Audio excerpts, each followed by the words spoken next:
My stepdaughter betrayed my daughter, so I exposed her lies and reclaimed our family's truth. The first thing I noticed when I walked into my daughter Emily's room was the silence. No music playing, no typing at her desk, none of the usual sounds of a busy 17-year-old preparing college applications. Just silence, and the sight of my daughter curled up on her bed, shoulders shaking with quiet sobs. "Emily," I said softly, my heart dropping. "What happened?" She looked up at me, her face streaked with tears, clutching the letter in her trembling hands. They rejected me," she managed between sobs. "Stanford said. They said they had to rescind my early acceptance due to academic dishonesty." My blood ran cold. Academic dishonesty? Emily, the girl who had spent the last 4 years maintaining a perfect GPA while juggling varsity swimming, student government, and countless volunteer hours. "That's impossible," I said, sitting on the edge of her bed. "There must be some mistake." Emily handed me the letter, her hands shaking. "Someone reported that I cheated on my AP chemistry finals. They said they had proof." As I scanned the formal language of the rejection letter, my mind was already racing. Emily had been dreaming of Stanford since she was 12. Her room was decorated in cardinal red and white, Stanford pennants hanging on every wall. She had earned this, really earned it, and now someone was trying to take it away from her. Who would do this? I wondered aloud. But even as the words left my mouth, I knew. The slight smile I'd seen on Grace's face at breakfast this morning suddenly made horrible sense. Grace, my stepdaughter, the girl who had made it her mission to compete with Emily ever since her father and I married 3 years ago. My name is Catherine Mitchell, and at that moment, watching my daughter's dreams crumble because of what I strongly suspected was her stepsister's jealousy, I felt something inside me shift. The careful peace I maintained in our blended family, always trying to keep everyone happy, suddenly seemed less important than justice. "Mom," Emily's voice was small, younger somehow. "What am I going to do? Stanford was everything." I pulled her close, letting her cry into my shoulder while my mind worked furiously.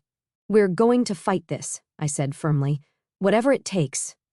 What Emily didn't know, what no one in our family really knew, was that before I became Catherine Mitchell, devoted wife and mother, I had been Catherine Reynolds, investigative journalist.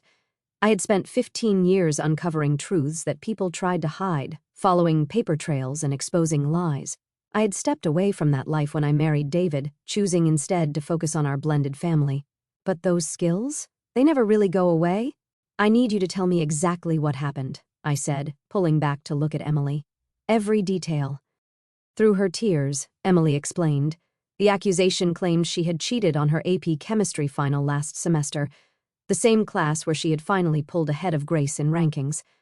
Apparently, someone had provided the school with evidence that Emily had accessed test materials beforehand. "But I didn't," she insisted, fresh tears spilling. "I studied for weeks. You know I did." I did know. I had watched her spend countless nights at her desk, chemical equations spread around her like a complicated puzzle. Emily had earned her A+, honestly, the same A+ that had pushed her class ranking just above Grace's. "Grace got her Stanford rejection last week," Emily said quietly, realization dawning in her eyes. She was so angry. "Don't worry about Grace right now," I said, though internally my suspicions were hardening into certainty.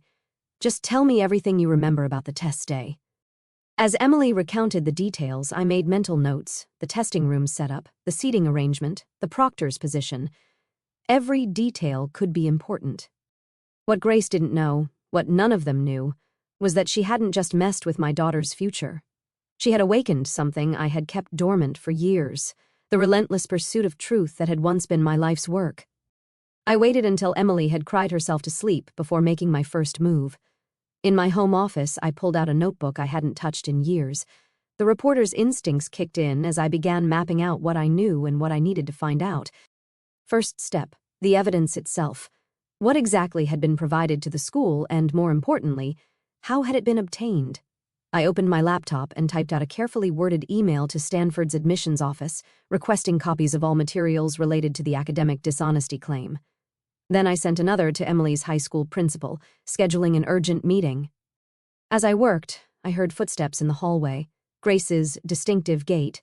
She paused briefly near my office door, probably wondering why the light was still on at midnight. I kept typing, giving no indication that I had noticed her presence. Let her think she had won. Let her believe that her perfect plan had worked. Because what Grace didn't understand was that she had just made a crucial mistake. She had hurt my daughter, yes, but more than that, she had left a trail. And following trails? That was what I did best. The next morning, I maintained my normal routine, made breakfast, packed lunches, smiled at David and Grace as they left for their days. But as soon as they were gone, I began my real work. First stop, Emily's high school. Principal Martinez was waiting for me, looking uncomfortable as I took a seat across from his desk. "Mrs. Mitchell," he began, "I understand you're upset, but the evidence—" "Show me," I interrupted calmly. "Show me exactly what evidence was presented to Stanford." He hesitated, then pulled out a file. Inside were screenshots of what appeared to be text messages between Emily and another student, discussing test answers. There were also photographs of what looked like test materials on Emily's desk before the exam. I studied them carefully, my old training kicking in. "These are very convenient," I said finally. "Almost too convenient. Tell me, did anyone verify the authenticity of these messages? Check the metadata on the photos?" Principal Martinez shifted in his seat. "Well, given the serious nature of the accusation, I'll take that as a no." I closed the file. "I'd like copies of everything, please. And the name of the student who provided these. I can't reveal that information." I smiled, but there was no warmth in it. "You can and you will. Because if you don't, the next person sitting in this chair will be my lawyer, asking why the school acted on unverified evidence without due process." 20 minutes later, I walked out with everything I needed, including the confirmation that Grace had been the one to report Emily. Phase 1 complete. Now for the real work to begin. The more I dug into Grace's evidence, the more threads began to unravel. Sitting at my desk late that night, surrounded by printouts and digital forensics reports, I felt a familiar surge of satisfaction, the kind I used to get when a big story was coming together. The text messages Grace had submitted, they were fake. Good fakes, but fake nonetheless. My old contact in digital forensics had confirmed it, the metadata didn't match up, and the timestamps had been manipulated. The photos of test materials on Emily's desk? Taken weeks after the actual exam, carefully staged to look incriminating. Grace had been thorough, I'll give her that. But she hadn't counted on going up against someone who had spent years exposing frauds far more sophisticated than this. My phone buzzed, a text from David, out working late again. "Don't wait up!" I smiled grimly. My husband had no idea what his daughter had done or what I was doing to fix it. He saw Grace as his perfect little girl, incapable of such calculated cruelty, just like he didn't really know about my past life as an investigative journalist. Our marriage had been built on fresh starts, on leaving the past behind. But some things couldn't be left behind. "Mom?" Emily appeared in my doorway, looking small in her oversized Stanford sweatshirt. "What are you doing up so late?" I quickly minimized the screens on my laptop. "Just some work, honey. How are you holding up?" She shrugged, but I could see the pain in her eyes. I submitted applications to other schools. Safety schools. She practically whispered the last part, like it physically hurt to say it. "Emily," I said carefully, "I need you to trust me. This isn't over." She looked at me skeptically. "Mom, Stanford already made their decision. Grace won." "Did she?" I pulled out a folder. "Come here. I want to show you something." I laid out the evidence of Grace's deception, the forensics report, the timeline inconsistencies, everything I had gathered over the past week. Emily's eyes widened as she took it all in. She really did this?" Her voice trembled. "But why? Why would she go to all this trouble?" "Because she couldn't beat you fairly," I said simply, and she underestimated who she was dealing with. Emily looked up at me, really looked at me, like she was seeing something new. "Mom, how did you figure all this out?" I took a deep breath. It was time for some truth. Before I married your stepdad, before I became just Mom, I was an investigative journalist. I specialized in exposing frauds and cover-ups. I smiled at her shocked expression. Let's just say Grace picked the wrong person to try to deceive. Just then, we heard the front door open, David and Grace returning from their late dinner. Emily quickly helped me gather the papers, understanding instinctively that this needed to stay between us for now. "Trust me," I whispered, as she headed back to her room. She nodded, and for the first time in weeks, I saw a glimmer of hope in her eyes. The next morning, Grace was her usual sweet self at breakfast, playing the concerned stepsister perfectly. "Emily, I heard back from UCLA yesterday. Their psychology program is really good too, you know." I watched Emily's hands clench under the table but admired her composure as she forced a smile. "Thanks, Grace. I'll keep that in mind." David beamed at Grace. Grace, always looking out for others. "Aren't you, sweetheart?" I took a slow sip of coffee, remembering the latest piece of evidence I had uncovered last night, Grace's secret email account, the one she used to submit the false claims to Stanford. She'd been clever, using a VPN to hide her tracks, but not quite clever enough. After they left for school, I made my move. First stop, Stanford's Office of Academic Integrity. I had an appointment with the dean, and this time I was armed with more than just maternal indignation. Dean Harrison was a stern-looking woman with steel gray hair and sharp eyes. She didn't look like someone easily swayed by emotion. "Perfect. Mrs. Mitchell," she began. "While I understand your distress..." I cut her off by placing a thick folder on her desk. "With respect, Dean Harrison, you don't understand anything yet, but you're about to." For the next hour, I laid out the evidence, the forensic analysis proving the text messages were fabricated, the metadata showing the photos were taken after the exam, the email trail linking everything back to Grace's secret account. This, I concluded, is not just about my daughter's college acceptance. This is about a deliberate attempt to destroy someone's academic future through fraudulent means. The question is, what are you going to do about it? Dean Harrison was silent for a long moment, reviewing the documents with growing concern. Finally, she looked up at me. "This is quite comprehensive, Mrs. Mitchell. May I ask how you obtained all this?" "Let's just say I have experience in uncovering the truth." I met her gaze steadily. "The question is, does Stanford have the integrity to admit they acted on false information?" She nodded slowly. "We'll need to verify everything independently, of course. But if this all checks out..." She trailed off, then straightened in her chair. "We may need to reconsider our decision regarding your daughter's admission." As I left her office, I felt a weight lift from my shoulders. Phase 2 was complete, but the hardest part was still to come. Because Grace? She still thought she had won. She had no idea that her carefully constructed plan was about to come crashing down around her.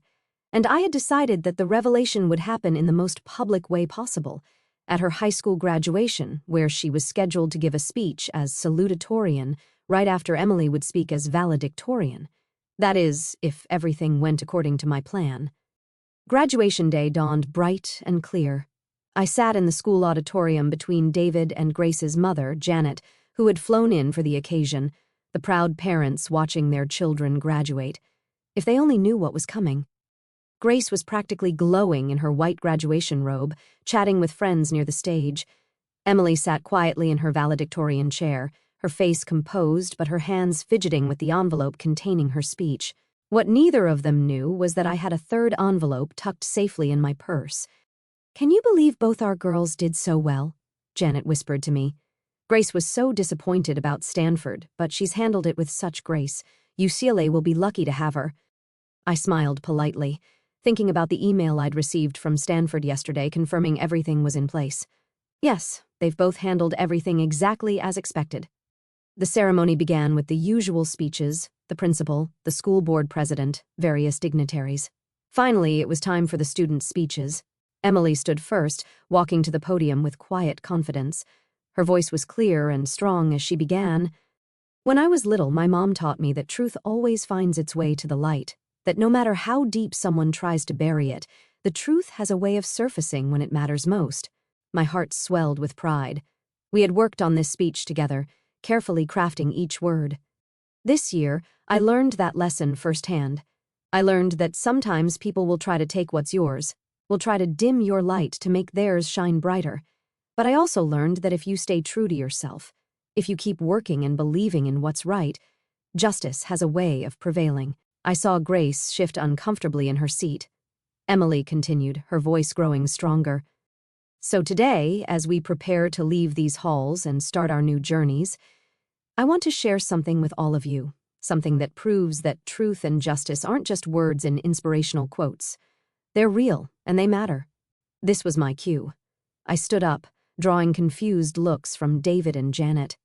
2 months ago, Emily said, my acceptance to Stanford was rescinded because someone provided false evidence claiming I had cheated. Today, I'm honored to announce that not only has that decision been reversed, but Stanford has offered me a full academic scholarship. The auditorium erupted in applause. Grace's face had gone pale. But wait, Emily held up her hand. There's more to this story. Mom? I walked to the stage, my heels clicking against the wooden floor in the sudden silence. Principal Martinez, who had been briefed about what was coming, nodded slightly. Good morning, I said, taking the podium. My name is Catherine Mitchell, and before I was a mother, I was an investigative journalist specializing in exposing fraud. Today, I'm here to share some evidence that recently came to light. I opened my envelope and began laying out the truth, the fabricated texts, the staged photos, the secret email account. With each revelation, Grace sank lower in her seat. The person who orchestrated this campaign to destroy my daughter's future, I continued, my voice steady, is sitting on this stage right now. The audience gasped. David stood up, his face a mask of confusion and growing horror. Grace, I said, turning to face my stepdaughter directly. Would you like to explain why you did it? Grace looked wildly around like a cornered animal. I don't know what you're talking about. You can't prove… Actually, I interrupted, pulling out the final piece of evidence, a printout of emails from her secret account. I can. And I did. What followed was chaos. Grace burst into tears. David demanded explanations. Janet looked like she might faint. But through it all, Emily stood tall, finally vindicated. Principal Martinez took the microphone, his voice cutting through the uproar. In light of this evidence, which has been thoroughly verified, the school board has made some adjustments to today's proceedings. Grace Mitchell, please step down from the stage. Your diploma will be held pending a review of your academic record. As Grace fled the stage, I returned to my seat. David turned to me, his face a mix of anger and betrayal. Why didn't you tell me? Would you have believed me? I asked quietly. Or would you have defended her like you always do? He had no answer for that. The ceremony continued, though in a somewhat subdued fashion. Emily gave the rest of her speech, speaking about integrity and second chances. She was gracious, never mentioning Grace by name again. Afterward, as we stood in the parking lot taking pictures, Stanford's formal reinstatement letter safely tucked in Emily's graduation cap, David approached me. I don't know what to say, he began. I had no idea Grace could do something like this. I know, I said simply. That's part of the problem. He nodded slowly. What happens now? Now, I looked at him steadily. We deal with the consequences. All of us. Grace needs help, David. Real help, not excuses or protection. Later that night, as Emily and I sat in our backyard looking at the stars, she asked me the question I'd been expecting. Mom, did you have to do it so publicly? Expose Grace like that? I thought carefully before answering. Sometimes, sweetheart, justice needs witnesses. What Grace did wasn't just about hurting you, it was about making everyone believe a lie. The truth needed the same audience. She nodded, understanding. Will things ever be the same with David? No, I said honestly. But maybe that's not a bad thing. Sometimes relationships need to be rebuilt on truth instead of comfortable lies. 3 months later, Emily moved into her dorm at Stanford. Her room was exactly as she dreamed it would be, decorated in cardinal red and white. Grace had started therapy, finally confronting the jealousy and insecurity that had driven her actions. David and I were in counseling, working to rebuild our marriage on a foundation of honesty. As for me, I discovered that my old investigative skills hadn't faded. They'd just been waiting for the right moment to resurface. I'd started taking on some freelance work, exposing truths that needed to be told. Sometimes the biggest stories aren't about international conspiracies or corporate fraud. Sometimes they're about the quiet battles fought in suburban homes where truth and justice matter just as much as they do anywhere else. And sometimes the most important investigations are the ones that protect not just the truth, but the people we love most. As I sit here in my quiet office, the glow of the computer screen fading into the evening light, I realize that this story, our story, has changed me in ways I never anticipated. For years, I buried Catherine Reynolds under layers of domestic routine, convinced that peace in a blended family was worth silencing the fire that once drove me to chase scandals across newsrooms and courtrooms. But watching Emily's dreams nearly shatter Feeling that primal surge to protect her awakened a part of me I thought was gone forever. There's a profound relief in justice served, yes, the sweet vindication of seeing truth prevail over deceit. Yet mingled with it is a deep sorrow for Grace, for the fractured trust in our home, and for David, who must now confront the blind spots in his love.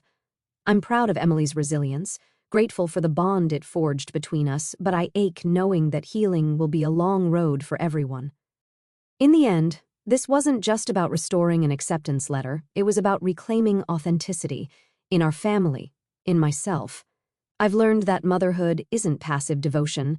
Sometimes it's fierce, unyielding pursuit of what's right, and though the cost was high, I'd do it all again, because love, real love, demands truth, even when it hurts.